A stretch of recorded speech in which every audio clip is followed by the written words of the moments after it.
علیکم ورحمۃ اللہ۔ میرے پیارے بھائی، باندی اور لونڈی سے نکاح، اس کا ملکیت میں آ جانا ہی اس کا منقوع ہو جانا ہے۔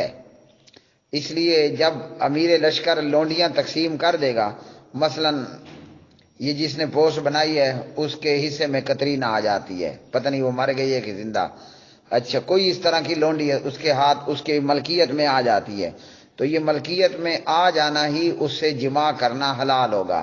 ہاں، شریعت نے ایک حیض کی بات ضرور بتائی ہے کہ آپ کی لونڈی باندی کو جب ایک حیض آ جائے اس کے بعد اس سے آپ ہم مستری کر سکتے ہیں۔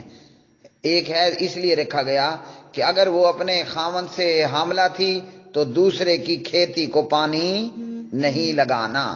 تو جب امیر لشکر نے لونڈی تقسیم کر دی، لونڈیاں آپ کے حصے میں لونڈی آ گئی، اس کا آپ کے حصے میں آپ کی ملکیت میں آ جانا، اب اس سے جمع کرنا آپ کے لیے الاؤڈ ہے۔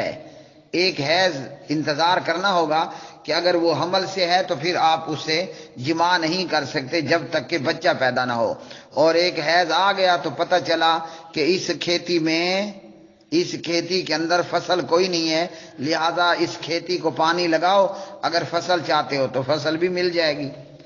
ایشو ہے اس بات کا کہ مشت زنی ہینڈ پریکٹس کرنا کیسا ہے۔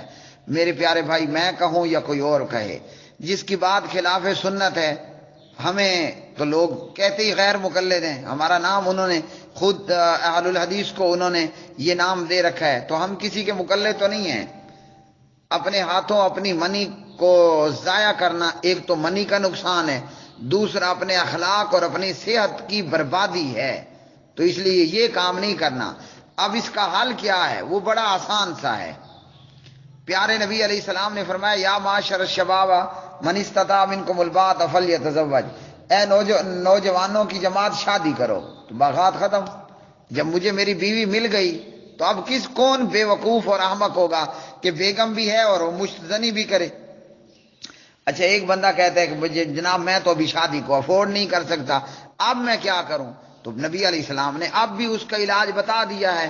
وہ فرمایا کہ روزے رکھو، روزہ نظروں کو جھکا دیتا ہے، شہوت کو توڑ دیتا ہے۔ تو پیارے نبی نے روزہ رکھنے کا کہا۔ جب آپ روزہ رکھیں گے، شہوت بہت زیادہ تگڑی ہے، ایک دن روزہ رکھ لیں، ایک دن افطار کر لیں، انشاءاللہ مہینے بعد شہوت ختم ہوگی۔ بلوغ المرام کتاب النکاح۔ تو اس لیے کسی کا بھی قول ہے کہ مشتزنی کر لے، ہم اس قول کو ڈالتے ہیں ردی کے ٹوکرے میں۔ باقی جو اسلاف پر تان و تشنیع کرتا ہے وہ وہی کرے گا جو اپنی عاقبت کو خراب کرنے والا ہوگا۔